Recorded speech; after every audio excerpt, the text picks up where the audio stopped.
Where Did is we it going to delay it be by a half hour, or did we just cut a half hour off the front? You know where In that Broadway. empty pond is? The duck What pond? time? Yeah, So the we're going duck to pond, I 8:30? think, That's up to you. because Where is that's that? Little We're not going Dry to 8:30. Creek. There you go. Okay. So That's up to you. Broadway, All right, let's west of, let's go. Oh, no, AJ does that great. it's west of Broadway. All right, let's go ahead and get And started. then it's next to where the parking lot, and there's a little park through there. All right. I think. AJ, you want to go ahead and start? Denny's, yeah. We'll just keep talking. Chair Watson, Present. Vice Chair I think Emmelhaus, it's gonna be, Member Strong, Oh, Member Chisholm. Here. I did receive an email from Member Johnson. He has a work thing, so he will not be attending tonight. Member Hughes, here. and that is all of our board. Member Hart's term has expired and she did not renew, so we have 2 openings for council to fill. Dang. Did they get, when did they take applications for that? They did interviews. We interviewed, and so this really would be part of my report, so when you're. Oh, okay. Motion to approve minutes? Approve. Motion. First, second. Okay. All those in favor of approving the minutes, say aye. I, Opposed? None. All right. Public forum? I've received none and there's no one here. Okay. Code enforcement significant events. All that I have besides commission stuff, is the annual numbers for code enforcement should be available next month, March at the latest. So, Code Manager Lewis should be attending either next month or the following month. Okay. That's it. Update? So the only thing I was gonna talk about, and maybe AJ, you have more information on this too.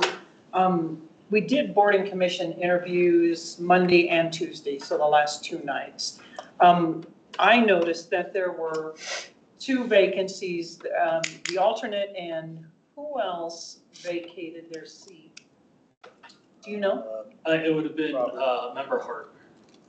She was the alternate. But she was the alternate, but then, She was the alternate. But she moved up to regular oh, when Vincent. Vincent couldn't win. when he, okay, so she moved up to regular, so then the alternate was empty and then her seat is empty also, correct?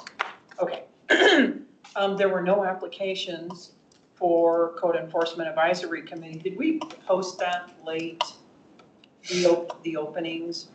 Or did we know that earlier? We knew that at that point. Okay, It's on social media.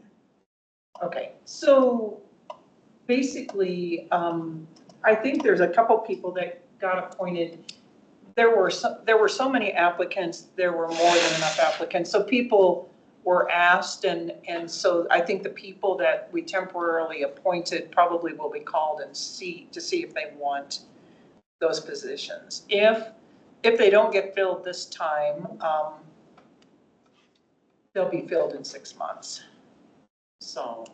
And we've got a quorum, right? So, yeah. Small enough. Were we there got a lot quorum. of At least. applicants for this year for committees? Yes, So and you there were a lot of people that didn't get placed at all. But what happened really with a lot of the boards is the policy of council, and has been of previous councils also, if someone applies for reappointment, and I believe you applied for reappointment, not for this board, you were up for election commission. If the people apply for reappointment, they generally get reappointed. And so some of the boards didn't have any openings after the reappointments applied. So, and I mean, we had Christmas break, so we're just kind of getting back into things, but this week was, actually, I really think this entire month is going to be really busy. We have the strategic planning session, I believe it's on the 25th. And that will be a 6-hour all-day thing. So I really don't have a whole lot to update about, but so if you have any other questions, I'd be happy to answer them. Is there, maybe some people that didn't apply for this, maybe you could ask people that didn't get on other boards if they would be willing to, And that's what the city clerk is doing that. oh, okay, So, like to serve on our. Right, to serve on our board. Yeah. So it is possible that there will be, those 2 seats will be filled. Good. Probably know that after next Monday. Okay, anything else for Rita? Nope. Okay, unfinished business? There is none. Communications subcommittee. Oh, I skipped communication subcommittee. That's why I'm here, man. Is that you? He goes, you skipped subcommittee. Discount. I know. And Edie, I don't know if you saw the notice from Madeline. Did you? see Yeah, I it? just saw it tonight, Okay, actually. I responded to her. Let me tell you what Okay. it is. They are putting a piece on code enforcement in the next magazine, which is February through April, I believe. And they had a deadline of Monday to get something in there. And they're always the wordsmiths on this stuff, but they wanted a little direction. So I took the initiative to say that, you know, March and April are still the snowiest months of the year. So focusing on snow removal, I thought was a big piece of it. And I also threw in the idea of making sure trash cans get pulled from the curb. So think those were that's the 2 very good. biggies, you know, keeping your walkways clear of things. So I put that out there. Madeline said, thanks. I'm sure she's going to work something up. I asked her if she has something ready by tonight to give me it, but she had 3 specs. So that's kind of where that's I at. thought it was fine. Okay. Nice. That's it. And then we got something later. No And then unfinished? what about this? It's later. Oh, it's later, okay. No unfinished business? New business? Is this what she was talking about? Okay, go ahead. Start developing informational handout. Do you want to take the lead? What's that? The last page in your packet. Yes. Oh. Okay. Look at you. I was quiet, but I had. If you remember, Marilyn came and she shared with us Madeline, excuse me. Madeline came and shared with us the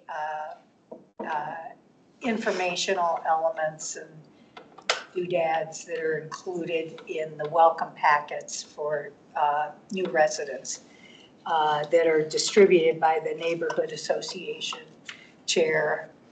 And we thought that there was a need to maybe do a little synopsis summary of reminders of code enforcement that they could work up and put in there so that individuals would know immediately without having to go to the code and all of that, that they would have immediate knowledge of key factors that they had to be aware of to be a good citizen in Englewood. And Rick and I spent some time and put this together, a little summary, and then they would probably do a format with design and make it look attractive to include it in the welcome packet. And these are the 8 areas that we thought were the most important things to call out of code enforcement for them to be aware of. So trash cans, debris removal, snow and ice, grass, weeds, trees, shrubs, noise, animals, vehicles, and garage and yard sales. So if you have any time if you want to review this tonight or any comments, suggestions, get back to Rick and I, and then we'll get that over to Madeline, and they'll put a format together for the insert into the welcome packets. We we basically sat down with the municipal code and just kind of made sure we were in alignment with it. And I guess one question I would ask is, AJ, did you review this? Does this look, is this in alignment with policy? Is it close enough? Do we make any errors in terms of information here? From what I saw, everything fits within what the code says. Before we push it and publish it, we'll pass it through the city attorney's office. Sure. Just to make sure it's all good before we go to design and that with communications. Yeah, any change you guys do tonight, once those are made, then off. Any comments? Anybody? It's fairly straightforward. Yeah, Mike? Sorry. I like it. I like it a lot.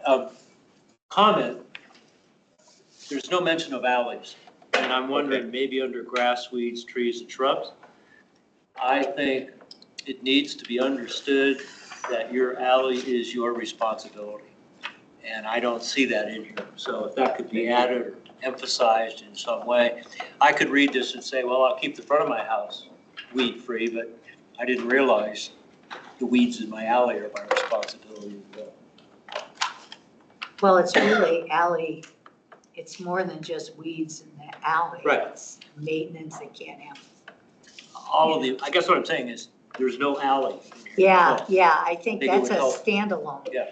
Don't It could be you, a Rick? standalone, yeah. Yeah, we could probably make it Ally? a standalone point and come up with some verbiage I mean, associated every with spring, that. it's the weeds in the alley. That's a I good mean, point. it's like clockwork, so Okay. if we can cut that in half, we're doing something. Why don't, we'll put together another bullet point Okay, for that. thank you. No, specific- but I love it. I think it reads well and it's to the point. Yep. No, it's good. Very good. Good neighbors policies.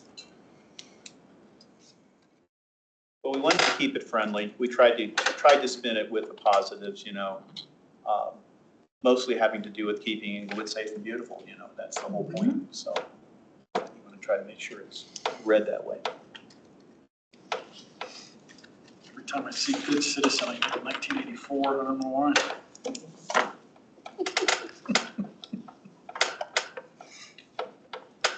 Probably just me.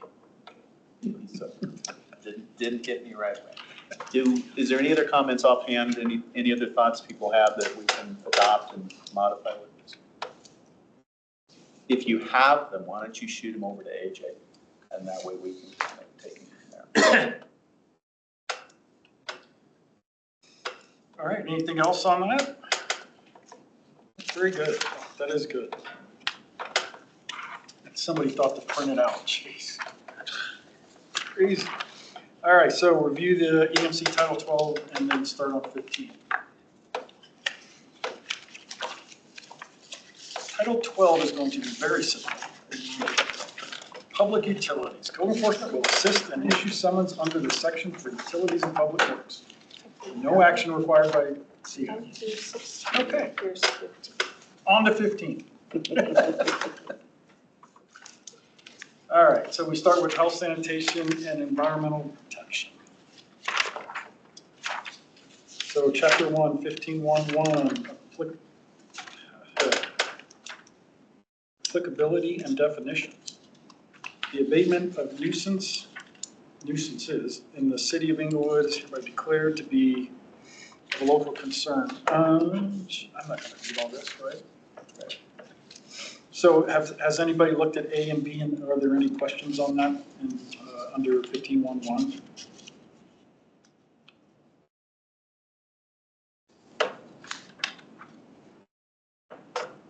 I mean, geez, I read the whole section 12 or title 12.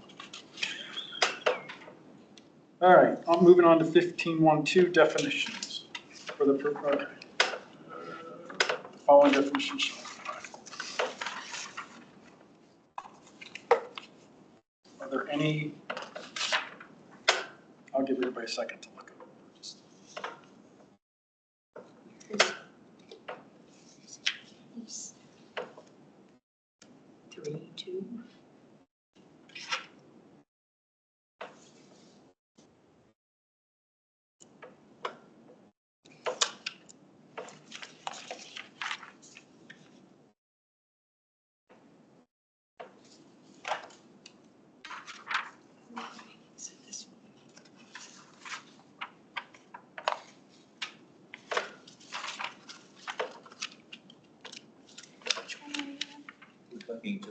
We're just looking at definitions. We're just in the 15.1, definition. 15.1.2. Oh, so this is 2. Go. Here we go.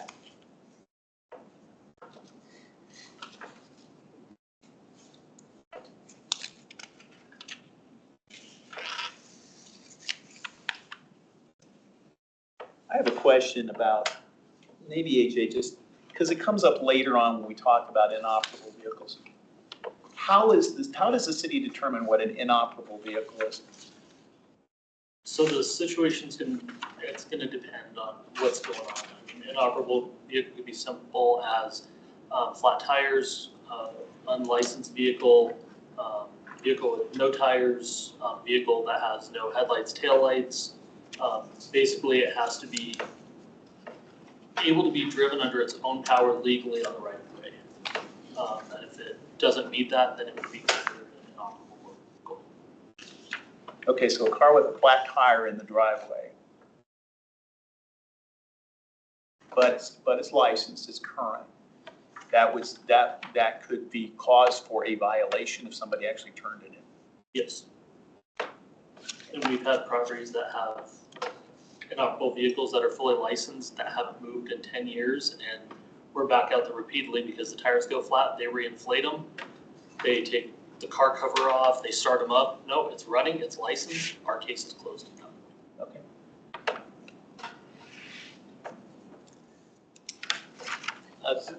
A similar question, and I apologize if it's in here. What about cars on the street?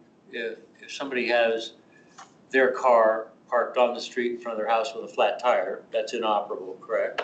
Yes.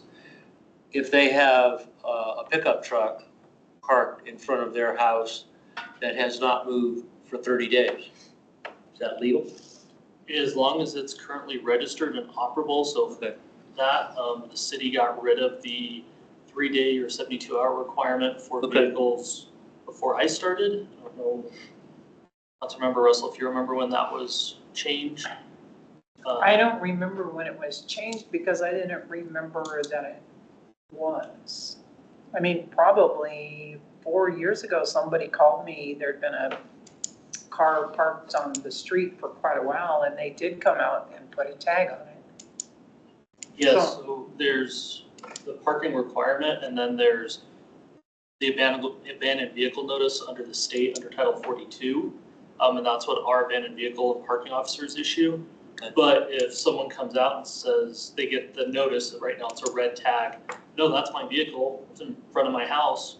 Well, as long as it's licensed and registered, it can be parked there for another 10 years. All right, this is sort of a game I'm playing with you here, Yeah. so. If, Okay, so my neighbor has a pickup truck in front of their house, and the engine is seized, but you wouldn't know that walking by the pickup truck. Pickup truck's been sitting there for 30 days. So I call up the city and say, this thing hasn't moved. I don't know whether it's operable or not. My neighbor and I aren't speaking, something along that line. The city would come and say, start it up, it's registered, et cetera. And the neighbor says, I can't start it up, the engine's frozen. Now we have a violation. But we wouldn't know that until you and your team or somebody on your team showed up and said, start up your truck and we need to see if you're legal. yes, we would ultimately want to contact them and figure out, hey, we're getting a report that this vehicle's Okay, not operable. Okay. We won't get involved with the neighbor dispute if it is like two neighbors Yeah. that aren't talking that just tip for Right, that right. type of deal. So we do have to verify the complaint, and that's where Okay. we would try to contact. Code enforcement does help out our traffic Yeah. unit for abandoned or inoperable vehicles on the right of way. But those are primarily part of the PD's traffic unit, who does now have a full-time parking officer and an abandoned vehicle officer. There's probably nothing you can do about it, but to say inoperable, if it's a flat tire, it's obvious, or if it's up on jacks, it's obvious.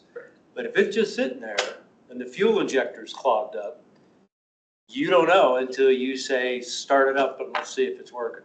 Correct, and Okay. if we don't get a call and it's still Right. there after the 72 hours, then regardless of what's condition it is, no one's reached out, that at that point it would be considered an abandoned motor vehicle.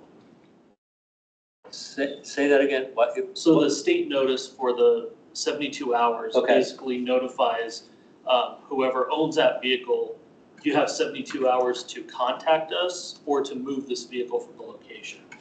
So if it's still there after that 72 hours, we would consider it as basically an abandoned vehicle Okay, on the right of way at that point. okay, And then it could be towed and ticketed for that reason. okay, thank you. So do we, if somebody calls and complains that a car hasn't moved, do we put a state tag on it as abandoned? Or do we call the state in to do that? No, it's all done by the traffic unit. It's all done by internal, but under the state. Under Title state 42. law instead Yeah. of Yeah, municipal law? well, state law, but it's also the model traffic code that the city's adopted that has that section in there that we're allowed to enforce. Right, okay, Yeah, we're not calling in state patrol or anyone to do that. That's all done by internal. okay. And really, are my eyes deceiving me, or does Englewood do something like a Denver boot? No, the city does not boot. Okay, I've seen them in Denver, Yeah. and I live close to the line. So I guess what I'm looking at is a car in Denver, not a car in Englewood. Yes. I've seen individuals do their own cars Oh, okay, to stop them from being stolen. okay, that's what I'm Oh, looking We really? have a lot of citizens that'll move their own cars for security. at. Okay, Really? And we do have some private properties and apartment buildings that will boot on their property. okay, But yeah, the city is thank not you, booting that cars. answers it. So how do you contact them to start that 72-hour clock? What's considered contact? So for on property, we'll do our standard notice of violation and posting notices, which starts the clock. If it's on the right of way, there'll be, depending on the violation, it can be issued a parking ticket as well as the abandoned vehicle notice, which is a red, basically postcard size, that's posted on them. We will run the license plates. If it is a neighbor that lives on that street, we'll always try to contact them going, hey, is this your car? Yes, okay, well, the case is closed at that point if it's operable and all that. If it's not, if it's from another city, it's put on the car and then that second part of that abandoned vehicle notice is actually mailed to the registered owner. And those are the state requirements.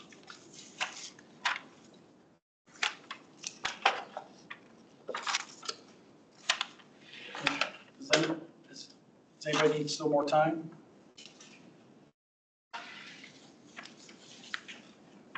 Okay. Chapter 3, administrative abatement of nuisances. Abatement of nuisances. 15.3.1, the city manager's power to abate a nuisance in case of emergency. I think you skipped 15.2.1 before that. Bottom of the previous page. I'm good at skipping those. Yes, you are correct. 15.2.1, nuisance prohibited. Doesn't sound right.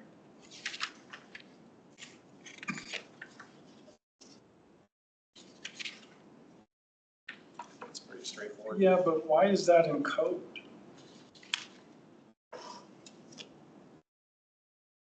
I mean, is that really code? Nuisance prohibited? But it shall be unlawful for any person to commit or do any act of constituting a nuisance? So from that's basically enforcing all the previous definitions of what is a nuisance. Did, Okay. I have a question for Victoria. Did that change recently? The nuisance, I mean, even the abatement and what we do, I have some huge concerns about that. So has that all changed, that area of the Of our Muni code. code? I would have to go back through our recent ordinances. I mean, when I'm looking at section 15-2-1, it looks like that was last updated in 1998. I'd have to go back and see if that's changed. I think there has changed recently. I mean, our definitions have changed as of 2022. Okay, 2022. But the nuisance abatements themselves, and that may not be till the next section. These used to be abated in municipal court, correct? Do you know the answer to that question? Yes, it's a violation of municipal code. And now it's not. I think it still is. I don't know if there's been any kind of change in that direction. Okay, It talks about procedure later on, and it's in there, it talks about the abatement. about the process, the court process with, it's in one of the later sections, so I'm assuming it's still in. Oh, okay. But the reason this is coming up is because I know in the last few years, there was this house over on Pennsylvania, and the neighbors called and said, there's not been anybody living there forever, and the city comes to mow the grass. But it never went to court or anything. The city, I believe, was just abating that property. And then I don't know exactly what they were doing because I don't know who the owner was. I don't have more background on that case. Do you have background on So that? there is two different types of abatements that's authorized under this section. Chapter 3 strictly talks about administrative abatements.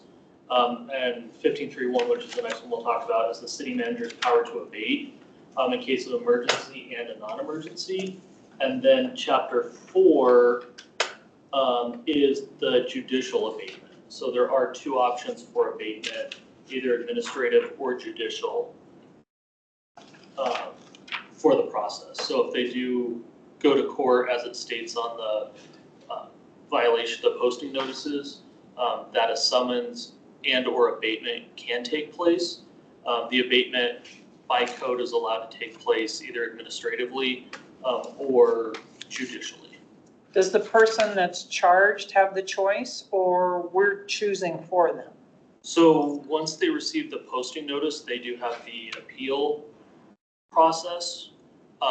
During that process, if it's found the posting is not valid, then that would end any chance of administrative abatement.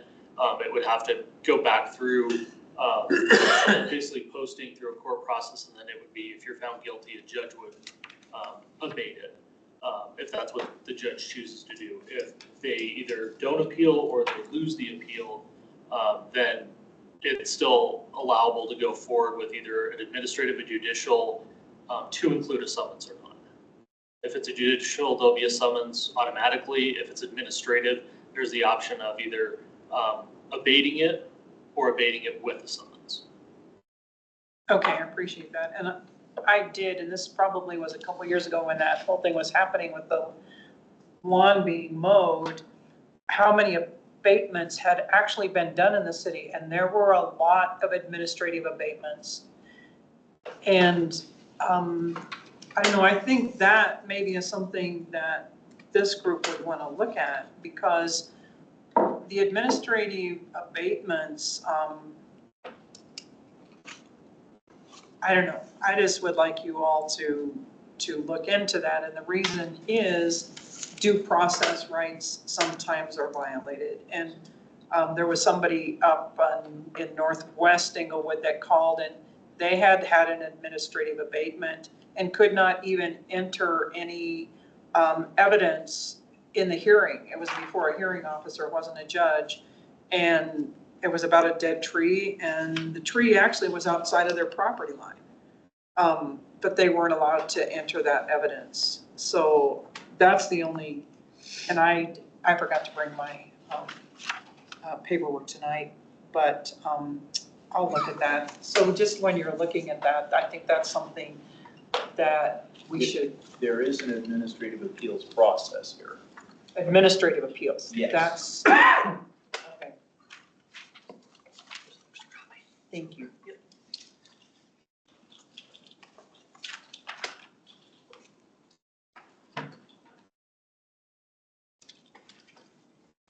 AJ, did you know about that, the house over on Washington that we abated because there was it was the pedophile house and all of that. Was that an emergency abatement or, was that criminal or? So that was an emergency and a non-emergency abatement.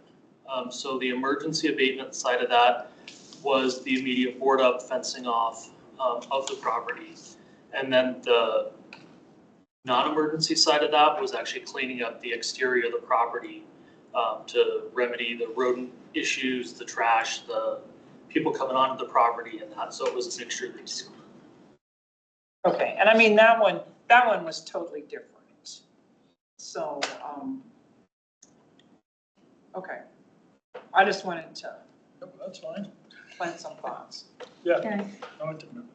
If there is can I? Yeah, I get fine. There is a house that is opposite the assisted living facility on Corona, one block. Brookdale. Brookdale, opposite Brookdale on Corona. And it's an abandoned house, and the gate is open, the front door is open. I mean, I have never seen anybody in there, but it's a perfect place for homeless people or drug people or whatever. It would be like a magnet, I would think, for that. Maybe they haven't discovered it yet, but nothing ever, would that be considered a nuisance? Yes, because of that activity, there could be criminal activity and they could receive a nuisance letter from the PD. But ultimately, that activity on the property is up to the owner. Well, there isn't any activity that I have seen. Right. The only thing is, it's not secured. And if there's no violations and there's no reason for the city to go in there, if there's no like building violations or fire safety violations, the city's not gonna mess with that property. The city's not, at least from my experience, we're not just gonna go and board up and fence off a property just because it's abandoned. That may change in the future if our abandoned and vacant property code comes back around for any policies or procedures with that. But currently, if there's no violations at the property, I know we have one property that since I've started, we know an owner's name. We can't find that person. And so every year, unfortunately, we do have to do that non-emergency abatement of the property because it does become a neighborhood nuisance. And that's where those abatements are used a lot of the time, is when we either don't have an owner or when an owner isn't coming forward. If there's tenants in the property, but they have a signed lease that says they're not responsible for the exterior of the property, in municipal code, the owner is ultimately responsible for that property. So unless there's an actual violation of the property that is creating a nuisance or something like that, that property is just going to be left as is for that property owner until there's something that changes in code. Unless the neighbors start calling for some reason. I mean, there was an abandoned house several years ago on Logan Street, and the homeless would break in there and use drugs, and so there would be broken windows and things like that. So they would always call the police department. The police would come out and evict them and board up the windows. I think they probably eventually tried to get a hold of the owner. But then it was declared a nuisance because there were so many calls on it, correct? Is that? Yes, and that goes back to the 15.2.1, the B section, that shall be unlawful for any person to create, continue, or suffer existence of any nuisance on any property under his control. So that's where it would be a nuisance for the owner of that property to allow this to continue. And that's where they'd be, if, like you said, if there's broken windows, if there's increased crime at the property, that's where the city, under either the emergency or non-emergency abatement, can go in, board up the property, fence the property off, because that is a nuisance now at that property. It's a safety concern, it's a criminal concern. So that changes a little bit, but if there's no action at the property, then yeah, there's nothing that we're gonna go and take those rights away from any property owner if we know them or not. What if you can't find the property owner? See, I don't get that. I don't either. You know, somebody's gotta be paying taxes on the property. So why can't you go to the county and get the address of where they're sending the tax notice to? We do, and there's a couple properties that I can think of that the address goes straight back to that property here in Inglewood. We have law enforcement resources that we've used. We've sent letters. We've contacted local police departments saying, hey, does this person live there? And we've exhausted all efforts. So why doesn't the city use eminent domain? That would get somebody's attention. I will tell you why, because property owners have rights and cities can be sued. They also have And- responsibilities. Well, they may have responsibility, but when it happens to you, Right. I wouldn't you- do that. I pay my taxes. What I'm saying is, if this person is incognito living in Arkansas and they're ignoring okay, all so of this. people, Well, people they're not move, paying their That's who I'm taxes, talking. so it can people be- move for different reasons. This house on Logan actually had some lady that moved, I don't know, to Washington State or somewhere. She was an older lady. She couldn't take care of the property. And the city can't just go in and take things away. Eventually, that property was taken care of because it got all boarded up, and I don't know if somebody called, because there were two houses on that same block. A developer called probably and bought the house. So I'm not suggesting that the city should be taking over properties. Mhm. What I'm suggesting is the city has to identify who is responsible for the property. And because if I'm in Arkansas and I get a notice that the city's using, you better believe I'm gonna call up the city of Englewood and say, oh, I'm here. That's all I'm trying to do is get the connection. Because right now there's this black hole where a small number of people can ignore the city of Englewood. The neighborhood suffers because they're not paying any attention. And the city says, we can't do anything. I don't understand that. well, part of that is you establish the ordinances correctly so the city can legally do it. Okay, I'm gonna tell you, eminent domain is a very dangerous Okay. thing because you can use that for positive reasons, but there are times when the city just wants that piece of property and they do it too. I hear you, Rita. I hear you. Mhm. All I'm saying is, right now, Uh-huh. there is no answer to the question. When AJ says, we have tried to find this owner for 3 years and they're ignoring us. I mean, let's just say a tree falls on that property and it goes into the next property, or it goes on the sidewalk. So the person who lives in Englewood, are they now responsible for the dead tree, or are they responsible for half of the dead? You see what I'm getting at? You have one party saying, okay, I'll do my duty, I'll cut my half of the tree. And then the city says, well, I guess the city will clean up the mess because we can't find that owner. It seems like there ought to be a way to find that owner. Well, that's why you're all looking at these nuisance Right, abatements. right. Because it creates a process where those things get identified. I don't know that there are all that many people that we don't know totally where they live. I mean, there probably are some.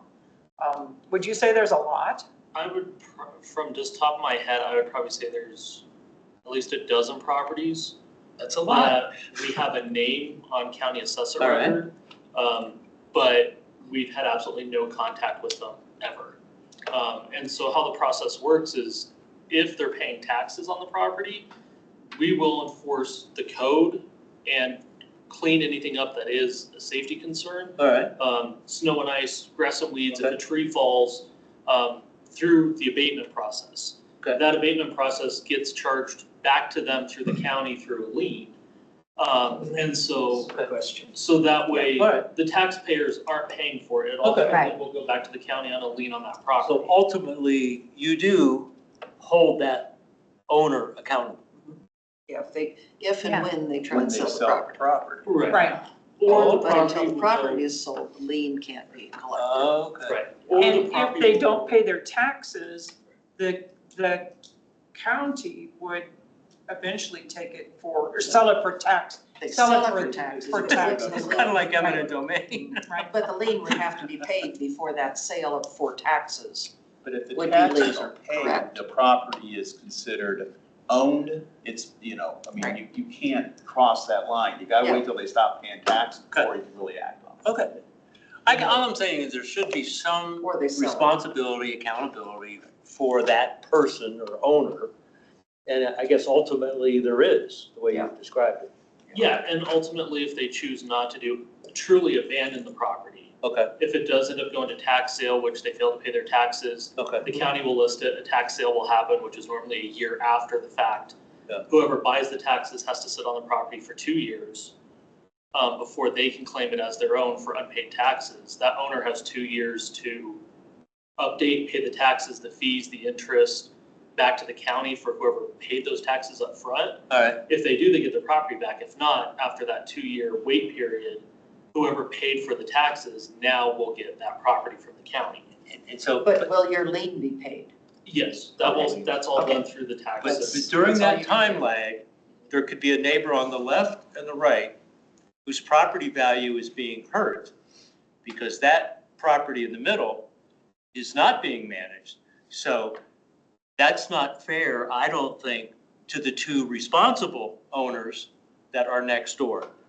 I'm just saying, that should be weighed into the conversation as well, because if I'm living next door and that dump keeps going downhill every year, that's hurting my property value. So that's why we establish ordinances, but also we do have to remember constitutionally, we have a right to do whatever we want to with our property within reason. But that's why cities Within develop ordinances Yeah. to protect the city Sure. and the health and welfare of the city. A lot of these nuisance properties create a health problem. Right. That's why, And so in that case, if there are rats in the backyard of that abandoned property, the city would clean it up and put a lien on the property? Yeah, so if it's a rodent infestation, we would partner with the health department who does all infestations. They would have their inspector come out under a health basically order, inspect the property. Health orders have a lot more power for them to enter a property because like Councilmember Russell said, we're not going to violate the property rights. We're not going to go in the property just because no one's there. If there's a safety concern, if there's someone inside screaming for help, that's different. But the county can issue a public health order that we're coming on and doing an inspection. If they do their inspection and find out there's an infestation, then we'll coordinate remediation at that point through an abatement. At that point, that would be considered an emergency abatement based on the health order. however, county doesn't do that real quickly either, correct? Depending on the situation. Okay. If it is something that's completely egregious type of deal, we can normally get them out within the same week, within 2 weeks. If it's something that's not, it can take a while. So probably 8 years ago on this committee, it might have been a little bit longer. Vincent Tencio came, he was the judge, he was the municipal judge. And there were 4 people here that they had been working for 20 years on the house next door. And there was all kinds of debris and everything, there were rats, everything. But it took 20 years for Englewood courts to eventually abate that property. The 4 people there were so thankful, that's why they came to that code enforcement meeting. Okay, so you can go, the grass is getting high, the weeds are getting back. Even if you've tried to contact that owner and can't, you could still go on and hire someone to go in and cut the weeds and all of that. Correct. So you can keep it to a minimum, even if you can't do, make it a perfect neighbor type of property, but it can be abated to that extent. Yeah. Yeah, That's about all anything you can do. external, vehicles are on a case by case, but really anything external, trash, grass and weeds, snow and ice, trees, anything like that on a truly vacant property, we will go on and abate for the health and safety issues. Right. Anything with the structure itself, most likely the city will not touch, unless The there's. structure itself. Correct. Right, and that's, And you can several. only do so much. Yeah, several years ago, there was a property, well, I guess about 8 years ago, that there were contractors working on it, and something happened and they ended up basically caving in the roof of that property. That property sat for, I'd say, about 3 years, covered with a tarp, completely condemned, while the insurance companies fought out who's responsible, what contractor, what subcontractor, homeowners insurance and all that. And unfortunately for the neighbors next door, I mean, there's walls bowing out, so they had supports that were put up to support the wall. They couldn't use their driveway. So there are situations like that, but again, the city's not going in and taking that property away from them. Okay, but if a house is condemned, can you go in then and do something about it, or? So condemning a property, we can do a safety sweep of that property to make sure there's no one in there, there's nothing unsafe for if there is someone trapped in there, if there's animals in there, anything like that. But outside of that, once it's posted condemned, the city is not going to come in and tear it down. At least in my history, I've never known the city of Inglewood to go in and do anything with that. I know other cities have, and it's backfired. So I don't believe the city's policy, unless that's something that changes. Once it's posted condemned, if anyone enters that without permission of either, the only department that can condemn a house is the chief building official and the fire marshal of the city. So whatever their orders are for condemning it has to be followed. If anyone's caught in there, then that's where it's a criminal act that those people would be charged with trespassing or entering that property. If it's boarded up, if it's fenced off, the door's broken in, then absolutely we can go and police can go in, check, make sure there's no one in there as a safety issue. But then we're vacating, resecuring it, reposting it. And unfortunately, we've had properties that have caught fire that we've done that for 4 or 5 years with until the bank says, okay, it's gone to foreclosure, we've sold it, tax sale's done. Now we're selling it to a new developer or owner, and they're coming in and meeting with the building officials going, okay, what do we need to do? Great, here's the demolition permit. Great, now it's a scrape lot, they can start over. So it's not a quick process, but like Councilmember Russell said, we're not taking those rights away. It is their property and we respect that, but within the right to the safety, the health and safety issues under the abatements, that's what we will do. And we'll continue to do that at their cost through the liens, the tax assessments as we need to. Okay, So these properties, sorry. No, I think we need to move on to keep moving. I think we can beat this one up for a while. I don't know, I think this is important. I respectfully have a comment. Hmm? If we're an advisory committee, Hmm? I have to believe that Cherry Hills Village, Aurora, and Denver do not allow a property to go ignored for 20 years. I have to believe there are other municipalities that have different ways of dealing with the 12 people that are out there ignoring the notifications. I think that it would behoove Inglewood to look at best practices from other municipalities and say, are there any changes, improvements, or modifications? Because we're talking about a small number, but 12 abandoned homes or 12 absent owners in Inglewood, I think is a code issue. And I have to believe there's a code modification or a change that could be made.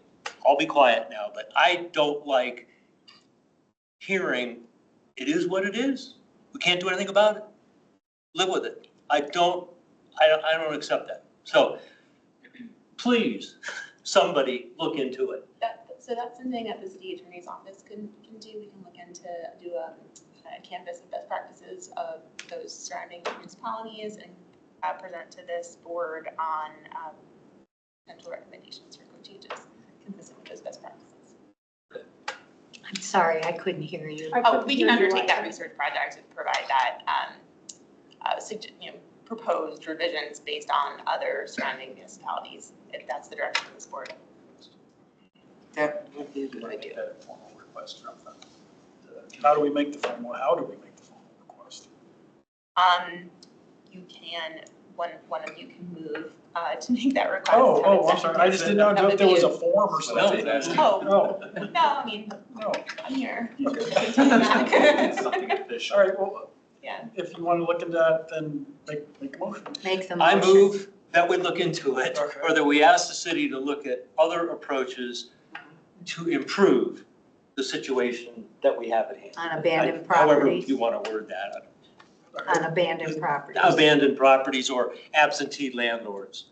identifying them and holding them accountable, I guess is what I'm. The absentee landlord is different. Yeah, that's different because it's There's not lots of those. abandoned. Well, then help me on Just the word. abandoned property. Abandoned property. Abandoned properties where contact cannot be made with the owner.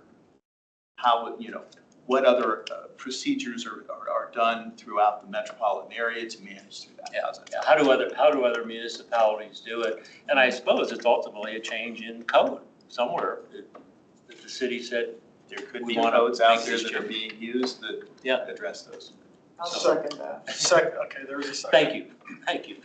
I'll be So do quiet. we, do the city attorney's office find out how many abandoned houses there are in Inglewood? Yeah, we can work together with code to get that information.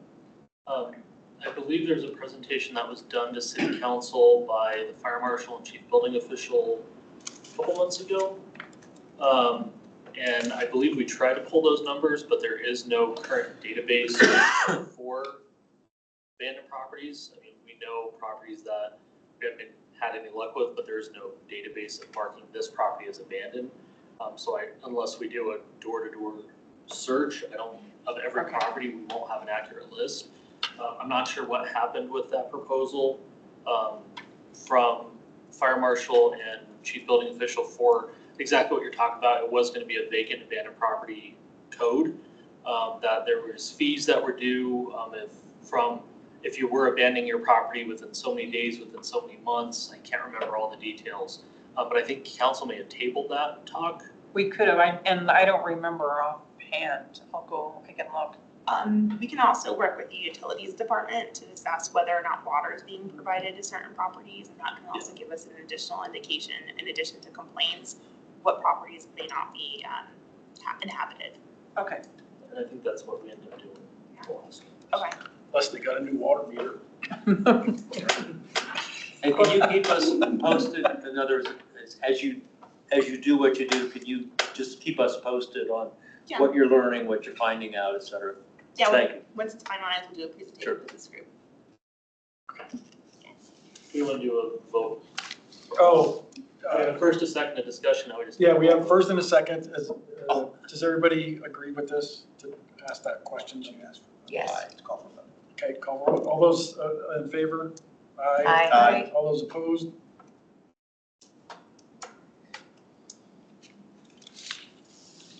Like, point out, we did like 4.5 pages in 5 minutes, and 2 sentences in 45 minutes. That's why we're doing it. So, just equitability is all I'm saying. Okay, And like Councilmember Russell said, there's a lot of definitions, but the 3 chapters following those definitions are the meat of this entire code. Yeah. So if it does take longer to discuss and make sure everyone's clear on it, no, I know, That's okay. and we said we just start on 15 today, so, yep, I know. it was a long one. I know. I was trying to make a joke. Yeah, I know. He took it seriously. I don't know. Serious. That's his job. I know. All right, 15.3.1. The city manager's power to abate a nuisance in a case of emergency. City manager is hereby authorized to immediately abate, and I'm only reading it because it's short, abate or join any nuisance existing in the city without following the procedures of this chapter in the case of an emergency, whether or not such nuisance specifically recognized by this title. I know this is a dumb question, but I'm gonna ask it anyway. What constitutes an emergency? For example, the house on Delaware, was that last year, 2 years ago, where the pipe bombs were located, that was boarded up and fenced off under an emergency abatement. Okay, so Pipe something which, Pipe bombs? Yep. How would you know that they were there? The police. They exploded. It they was a long call with criminal case and long history, but yeah, and the pipe bomb for found bomb squad was called out, lots of people were arrested. Oh, wow. And that was boarded up and secured based on emergency abatement, where the notice, the appeal process, and that was not followed with the 14 days because it was deemed an immediate public safety issue. And it's actually in the definitions. This is. Oh, what I'm okay, reading. I'm sorry, I didn't. An existing condition actually arising from unforeseen contingencies which immediately endangers public property, health, peace, or safety. Thank you.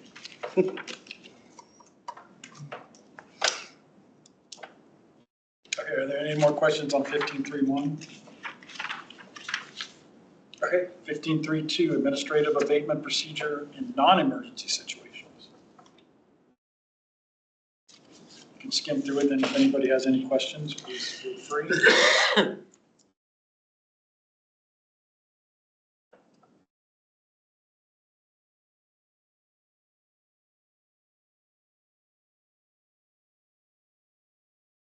I have a question, and this is going to come throughout this, but might as well get it out there now.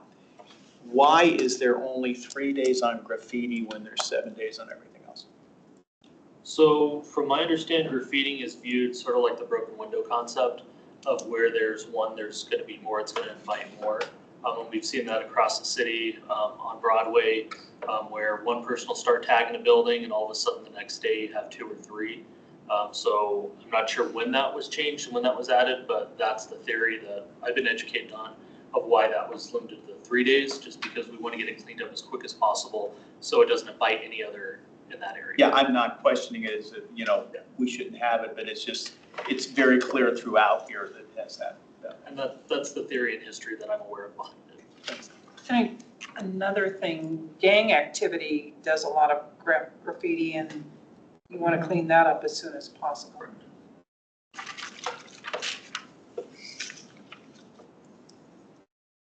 I think it's been that way for quite a while. I don't notice a lot of graffiti in Inglewood. Once in a while. I mean, Not very much. a big problem was over on Dartmouth on that retaining wall by that Right, apartment yeah, house. that. They painted that a couple of times. I've seen some downtown too. But it's not bad. Well, that's because we have to clean it up in 3 days. Yeah, I know, I like that. I know, that's a good thing. I've seen some in parks. I've seen it more in public space than I do Have in you? private.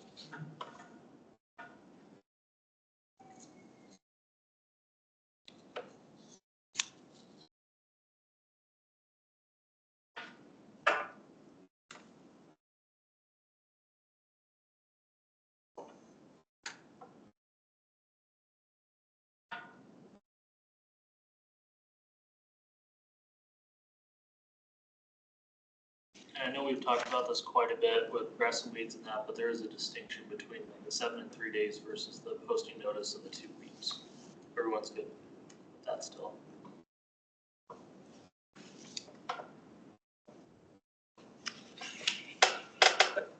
Aye.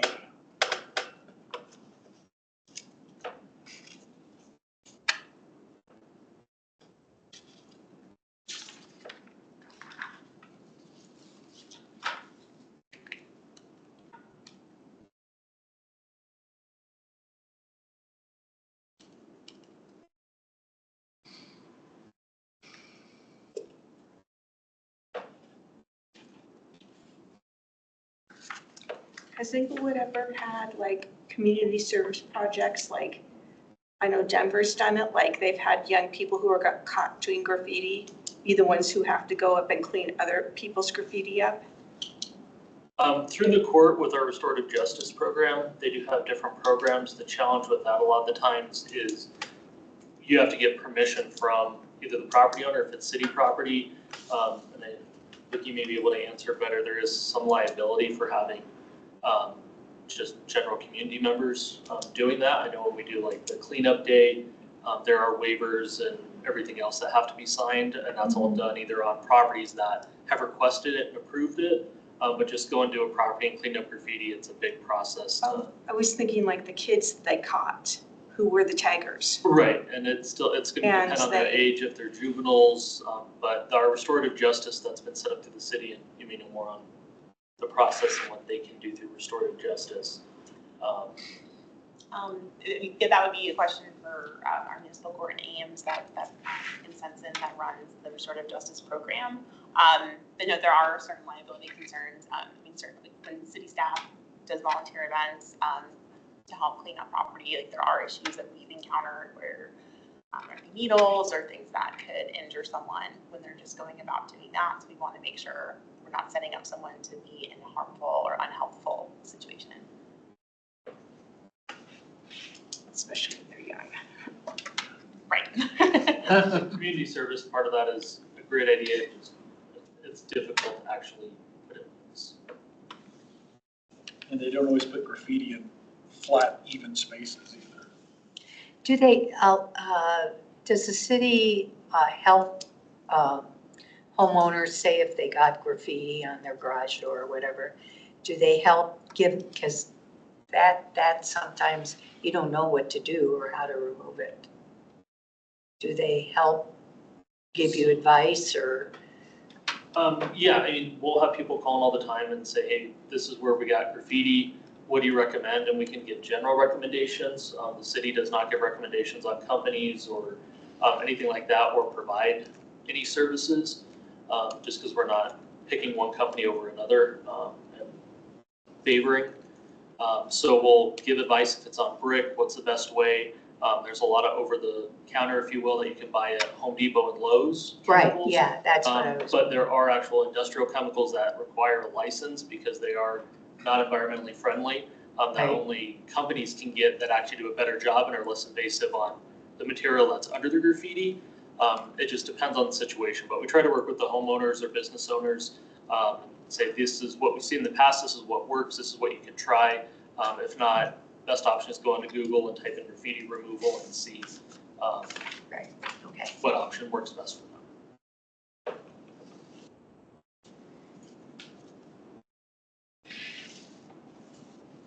Has everybody read it? Okay, all right. Are there any more questions on the 15.3.2?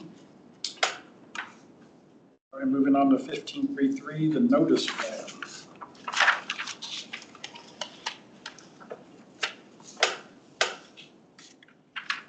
Following notice shall be used by all departments empowered with the abatement of any and all nuisances of this title.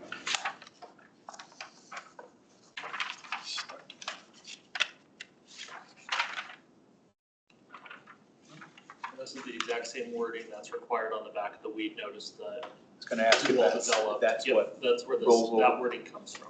Okay.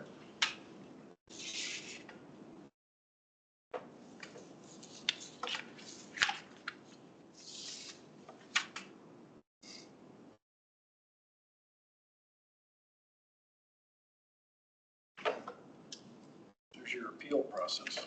All right, are there any questions on this? I have one, and I don't know if it fits into this category, but I go back to two neighbors, huge tree limb falls on both properties. Does the city get involved in that, or is it left up to the two neighbors to work it out?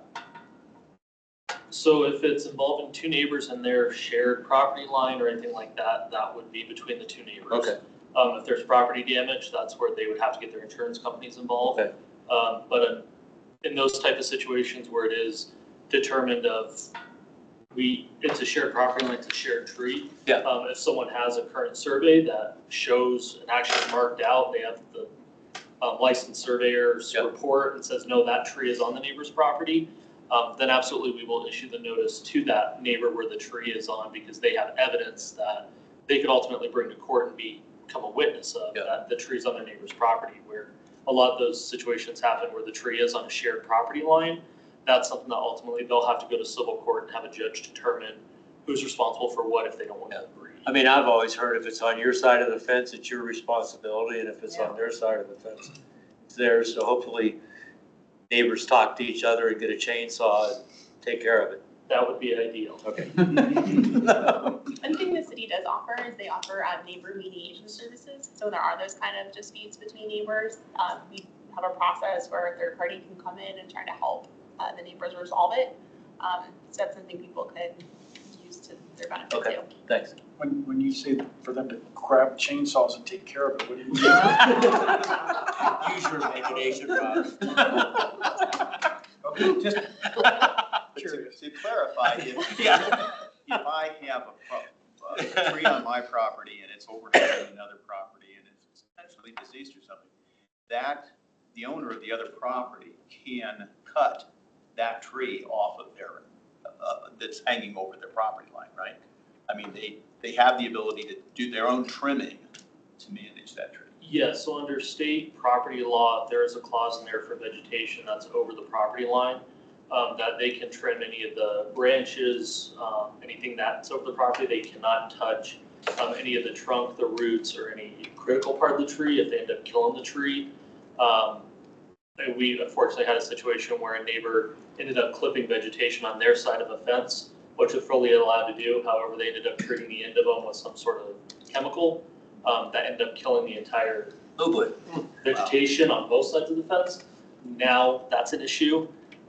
But otherwise, if they just cut it on their side to protect their property, they're covered under the state clause for property rights. Okay, is anything else? Okay, 15.3.4, responsible party abatement.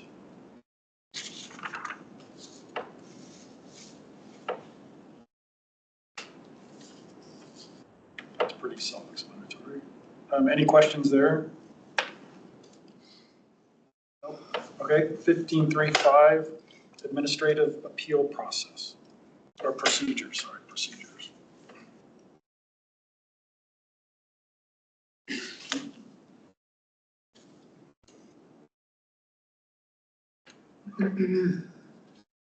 That's-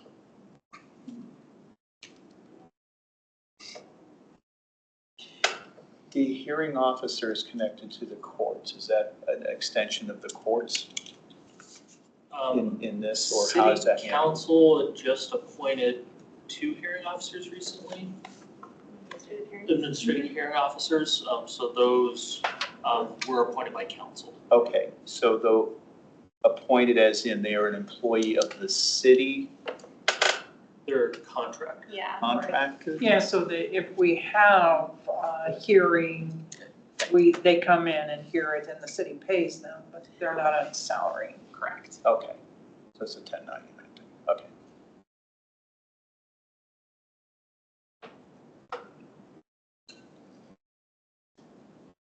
What if a person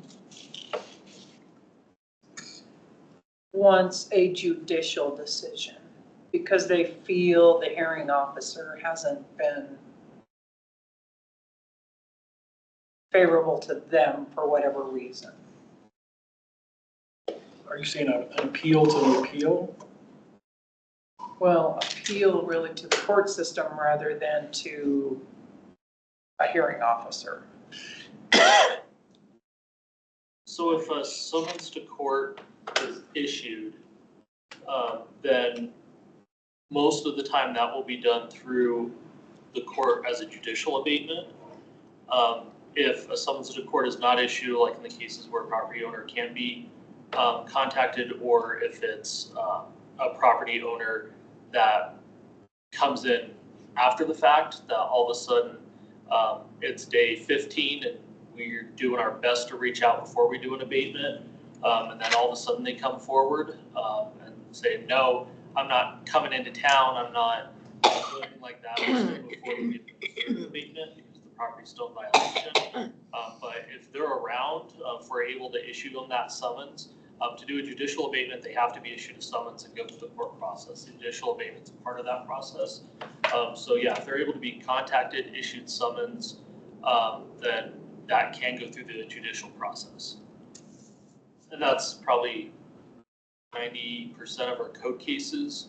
And a lot of them are up to the courts, to the judge's decision of if he moves to a judicial abatement or if he gives them time to get it cleaned up or whatever he decides. I want to be Oh, It says in here, Yeah. H, That's the appeal. on the, under 5.3.5, H, an appeal of the hearing officers. Okay. Order. That was one question I had about H also, is court of competent jurisdiction, is that just our municipal court? Is that how that's viewed? Why it's does a it say municipal that? code violation. Okay,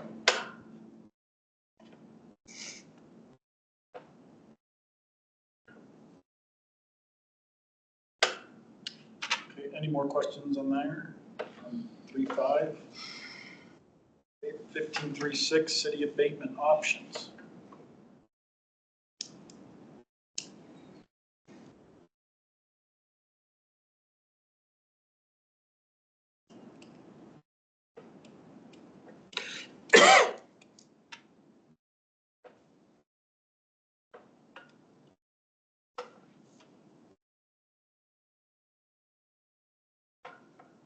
Any questions? No. Okay. 15.3.7, abatement costs.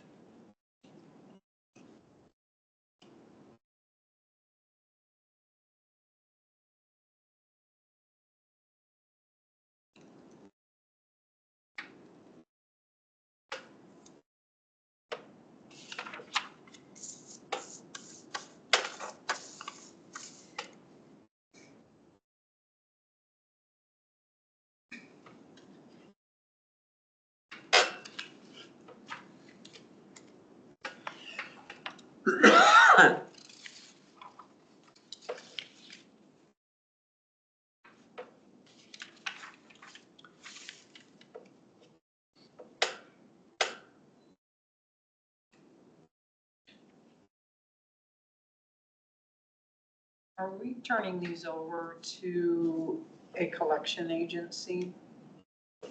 For abatements, no, they go to the county for collection.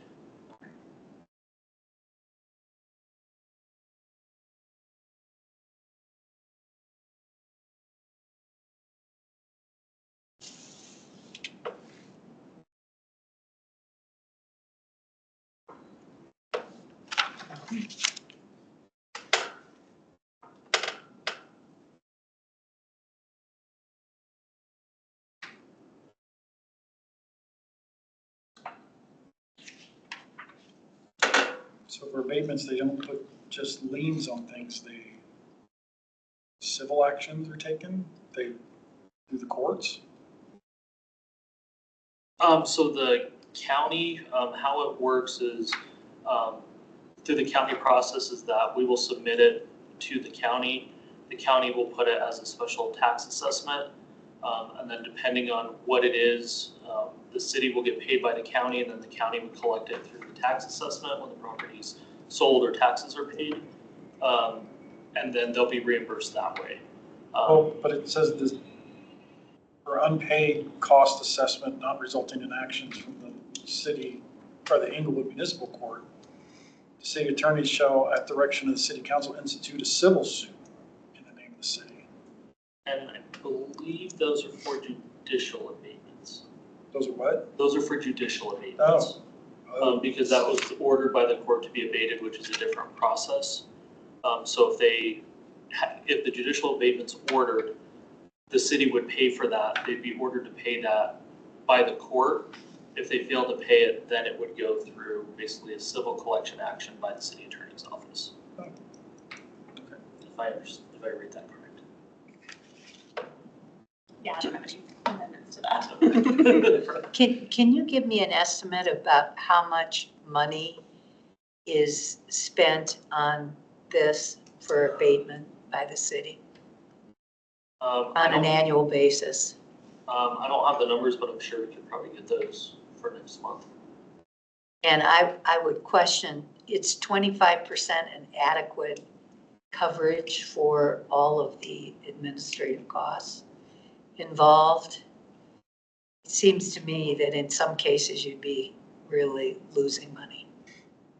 Except for it says they have to pay the entire cost of Right. abating and then add 25% to it. Right, but the 25%, if, let's say it's removal of a tree, and maybe that costs $200 or $300. Put it up to Probably more like 4,000. 800. You put it up to $1,000. 4,000 Oh, yeah. and then add 25% on there, which is another $1,000. Which is okay but if it's an adequate percentage, I mean, Well, but that Because- percentage doesn't, the city is going to be reimbursed totally. They'll hire somebody to cut the tree down. It'll be Right. $4,000. The person that didn't do it will pay the $4,000, but they add 25% on top of Right. that. right. I just wonder if that covers the true costs of what the city is expending. The administrative costs. Right. Because there's a lot of costs. There's a lot of time. It's gonna depend on the case, total man hours. It's not gonna pay for the entire case. I think a lot of that is strictly the admin cost of recording it, the mailings, the processing, the actual costs that are going out the door that the city's paying for that. To go through that process, it's not paying for staff time. So yes, it could be adequate for those costs that the city's having to incur, but it's not paying city staff to actually do the process. Because city staff is already being paid regardless. Correct. And the tree being cut down is contracted out. That's not city staff that's doing that. Right, I know. I mean, I'm wondering, is it city staff that are designated just to do this? Yes. Or is it just part of their job? So for abatements, any abatement would be referred to code enforcement. Okay, It would, at that point, it would be reviewed, documented, and sent out to the abatement company to do. So regardless if it's an emergency abatement, if it's a non-emergency abatement, even if it's a judicial abatement, those orders would come to code enforcement. We would contact our contracted company who does all the abatements. They would get all the information, it would get sent out, the abatement would be done. That abatement packet that was done by the company would be sent back to code enforcement. We would put together the actual finance packet, which is all the information required that's in there for who's the property owner, the legal description of the property. We would get all that together, which depending on the property can take anywhere between probably 20 to 40 minutes to get together if we have all the information. That's sent to finance, and then finance will actually do the process of sending out the bill. If it's unpaid, then they would document it, and then they would do the paperwork with the county, record it, and go through that process. I get what Edie's getting. Does the abatement company send us a bill? Yes. Oh, yeah. Yeah, that's the And that's abatement packet. included or Yes. that's covered in the, along with the tree service, the abatement company bill is in there as well? Right, so the example that Councilmember Russell gave was, say the abatement, say it's a tree, the abatement company goes out, cuts down the tree, cleans everything up. They will send us their abatement packet, which is their bill, their photographs Their before and total bill, after, okay. their invoice Okay, of $4,000. okay. We would get that, we would do the actual invoice of $4,000 and then add that 25% on of the $1,000, and that total of $5,000 would be sent to finance for collection. I think that's adequate. And help me with liens, because fortunately I've never had any on my properties. When the city is, if the money's not collected, if it goes to a lien against the property, does the city just have to pay that money back to the abatement company and then Oh, yeah. wait until that's Right. complete? So, I mean, that's a the way huge to put a lien on cash it. draw. And that's, but the lien charges interest. I mean, Right, so. and if it's not paid, because the property's not sold or whatever for a long time, isn't that money out of the city's pocket? Well, probably. That's the way I it mean, is. that's a Yeah, lot that's, of money. that That's is the way it is. It is. But when that property is sold, even if it's 25 years down the road, there was interest charged on that the whole time. Sure, And so the city will get it all back. in 25 years. Well, Yeah. maybe. So I mean, I'm cities just, pay. using an Right. example, but it Right. just seems to me like that's a huge outflow It of is. cash There's no other way to to do it. manage through that. I mean, So how else are you gonna do it? well, I don't know, but I'm just There is no other way looking to do it. surely at the cost to the citizens of this city for periods of time unknown, To But you're handle the getting, abatement. you're getting interest on it, so it's like it's sitting, yeah, you've paid that, but it's sitting in a savings account and you're collecting interest on it that eventually you will get. Well, true. So you're not but- losing money on putting that money out there. No, it's not an ideal situation, but it's It's the a only way that cash you can flow do thing. it. Yeah, I'm just looking sheerly at the cost, the outflow of money, and how Outflow. soon it Value. takes. It's the only way you can do it. Well, it goes back to the earlier discussion. We've got abandoned buildings, Mhm. and also we have absentee owner landlords. And in this example, I think what we're talking about is an absentee owner landlord, correct? And so in the research, that's like what I wanted. Not necessarily. They're What I'm not a getting, I mean, landlord. Rick's point is the time value of money. That's right. A bird in the hand is worth, if Englewood waits 25 Right. years, even with interest, they've still paid a price over that 25 years. And again, it gets back to how do we track these people down and hold them accountable? So You that, hold them accountable because you've got the property. The property is connected to the county. They cannot sell the property without going through the county right, to sell that property Right. and take ownership of it. So you've got them stuck.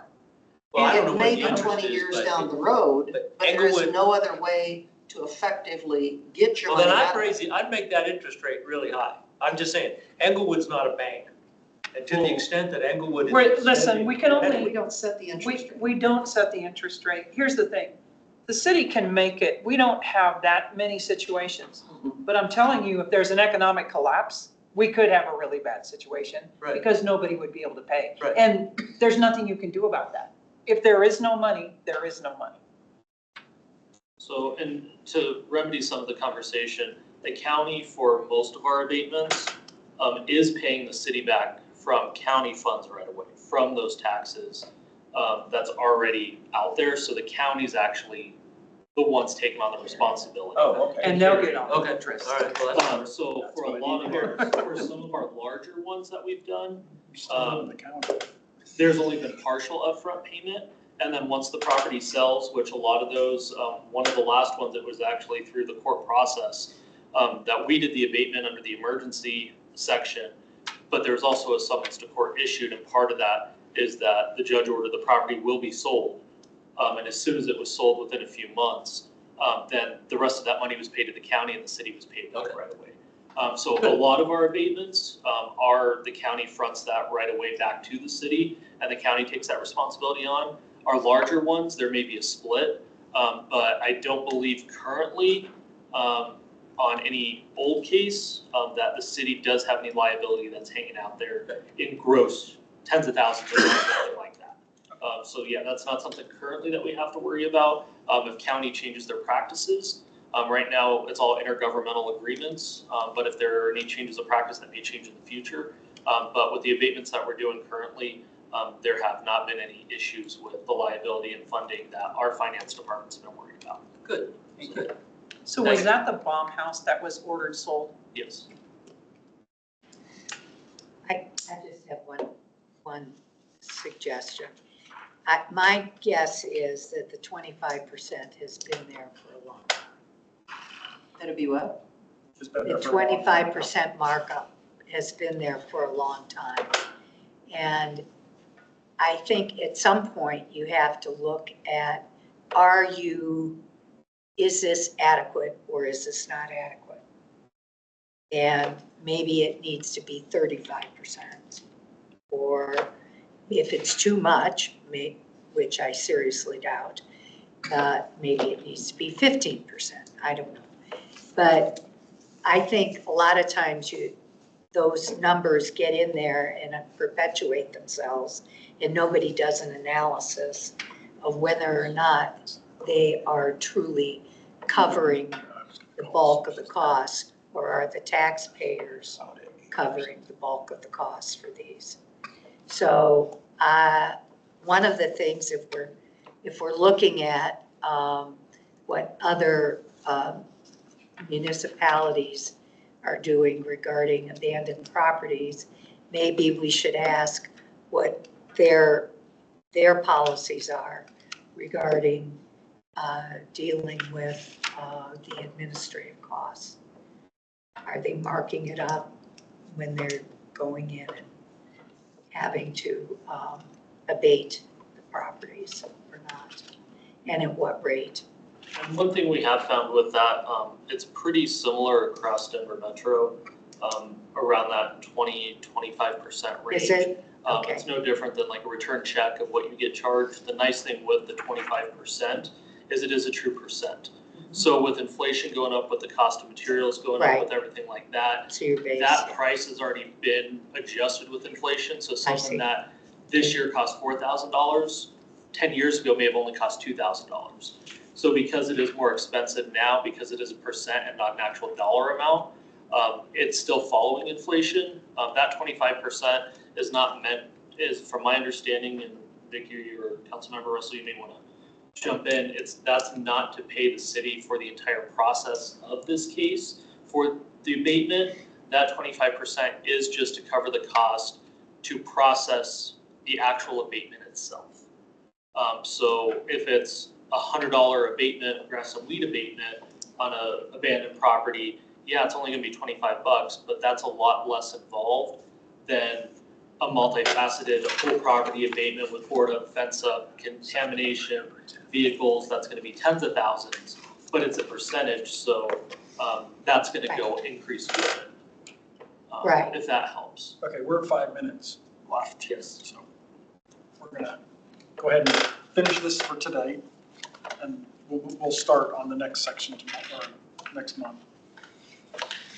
So just to move along, committee members' choice. Anybody have anything? I have one, and it was brought up a couple months ago, I think. I would really enjoy having Judge Jefferson come in sometime and have a discussion with him regarding the judicial processes. You know, we're starting to kind of touch into some of that stuff anyway. It might be a good time to get him in here. Could we request a time? And I mean, Yes, it doesn't I think have that's anything urgency to it, but it would be nice to have that discussion with him. Yeah, I can reach out, since next week or next month, we would be starting with the judicial abatements. If that's something that we want to do that first, meet with him, go over that. I can see if he's available next month. If not, we can schedule it for March. And if we need to jump over that section, I can see what his schedule is. Okay, great. That sounds great. I think that's a great idea. Anything else? Go I ahead. just want to say, I appreciate the dialogue in this meeting. Rita's input, AJ's, thank you. Everybody's asking good questions. I'm learning a lot, and I think everybody is. So, thank you. I think this is positive. Anyone else? So we're picking up with 15.4.1 next time? 15.4.1. So that's where we're 15.4.1? Yeah, that's where we'll pick up next. And our next meeting's on the 19th. You have what you need for next one. Following that, adjournment, right? Thank you. So, thank you all very much.